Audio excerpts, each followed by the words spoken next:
ಮೊದಲನೇದಾಗಿ ನಾವು ಬಸವಣ್ಣನಂತೂ ನಾವು ನೋಡಿಲ್ಲ. 12ನೇ ಶತಮಾನದ ಬಸವಣ್ಣನವರವರು. ಈಗ ನಾವು ಕಾಣಂಥ ಬಸವಣ್ಣ ನಮ್ಮ ಸಿದ್ದರಾಮಯ್ಯನವರು. ನಾವು ಕಾಣಂಥ ಜೈ ಭೀಮ್ ಅಂಬೇಡ್ಕರ್ ಅವರು, ಸಂತೋಷ್ ಸಾಹೇಬ್ರವರು.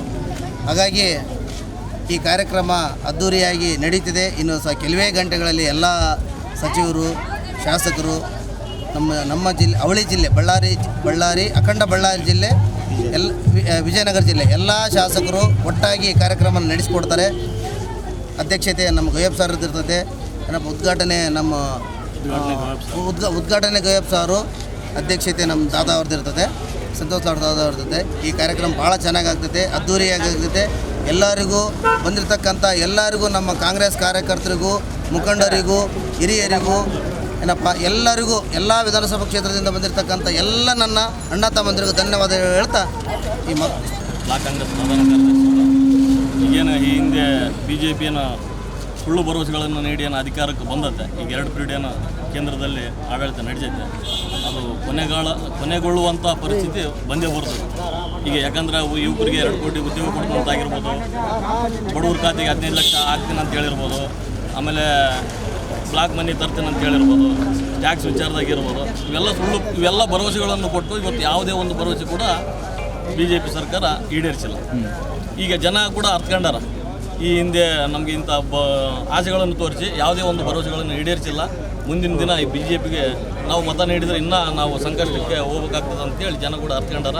ಮುಂದಿನ ದಿನಗಳಲ್ಲಿ ಕಾಂಗ್ರೆಸ್ ಸರ್ಕಾರ ಈಗ ಹೆಂಗೆ ರಾಜ್ಯದಲ್ಲಿ ಬಂದಿದೆ, ಕೇಂದ್ರದಲ್ಲಿ ಕೂಡ ಬರ್ತದೆ. ರಾಹುಲ್ ಗಾಂಧಿಯವರು ಪ್ರಧಾನಮಂತ್ರಿ ಆಗೋದು ಕೂಡ ಖಂಡಿತ. ನಾನು ನಾಗೇನಹಳ್ಳಿ ಗ್ರಾಮ ಪಂಚಾಯತಿ ಸೇರಿದವನಾಗಿದ್ದೆ. ನಾನು ಸಂತೋಷ್ ಲಾಡ್ರ ಹಲವಾರು ಮುಖಗಳನ್ನು ನೋಡಿದ್ದೇನೆ.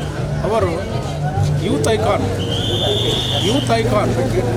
ಇವತ್ತು ನಮ್ಮ ಇವನು ಅನಂತಕುಮಾರ್ ಹೆಗಡೆ BJPಯಲ್ಲಿ ಫೈರ್ ಬ್ರ್ಯಾಂಡ್ ಆದರೆ, ಡಬಲ್ ಫೈರ್ ಬ್ರ್ಯಾಂಡ್ ಕಾಂಗ್ರೆಸ್ನಲ್ಲಿ ನಮ್ಮ ಸಂತೋಷ್ ಲಾಡ್ ಅವರಿಗೆ ಅವರ ಹುಟ್ಟುಹಬ್ಬಕ್ಕೆ ನಾವು ಶುಭಾಶಯ ಕೋರ್ತಾ ಅವ್ರನ್ನ ದೇವ್ರು ಚೆನ್ನಾಗಿ ಕಾಪಾಡಲಿ ಅಂತೇಳಿ ನನ್ನ ಸರ್, ಇವಾಗ ಹೇಳಿದ್ರಿ ನಾನು ಹಲವಾರು ಮುಖಗಳು ನೋಡಿದ್ದೀನಿ ಅಂತ ಹೇಳಿದ್ರೆ, ಸೊ ನೀವು ಯಾವ ರೀತಿ ಮುಖಗಳು ನೋಡಿದ್ದೀರಂತ? ಹಲವಾರು ಮುಖಗಳಂದರೆ ಲಾಸ್ಟ್ ಟೈಮ್ ಕೂಡ ಲೇಬರ್ ಮಿನಿಸ್ಟ್ರು ಮತ್ತು ಕೌಶಲ್ಯಾಭಿವೃದ್ಧಿ ಇದ್ದರು.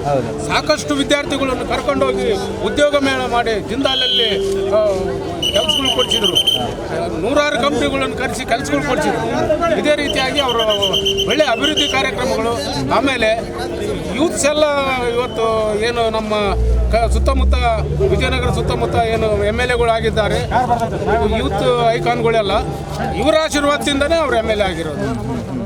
ಆಮೇಲೆ ನಮ್ಮ ಗವಿಯಪ್ಪ ಅವರು ಕೂಡ ಒಳ್ಳೆಯ ನಿಷ್ಠಾವಂತರು, ಒಳ್ಳೆಯ ಪ್ರಬುದ್ಧ ರಾಜಕಾರಣಿಗಳು.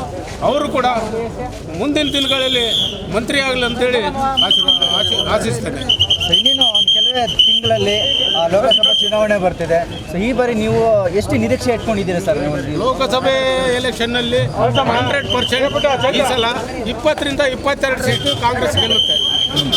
ಯಾಕೆ ಅಂತಂದ್ರೆ ಈಗ ರಾಜ್ಯಸಭೆಯಲ್ಲಿ 3 ಸ್ಥಾನಗಳನ್ನು ಗೆದ್ದು ಇಲ್ಲಿಂದನೇ ಅನೌನ್ಸ್ ಮಾಡ್ತಾ ಇದ್ದೀವಿ, ಗೆದ್ದಿದ್ದೇವೆ.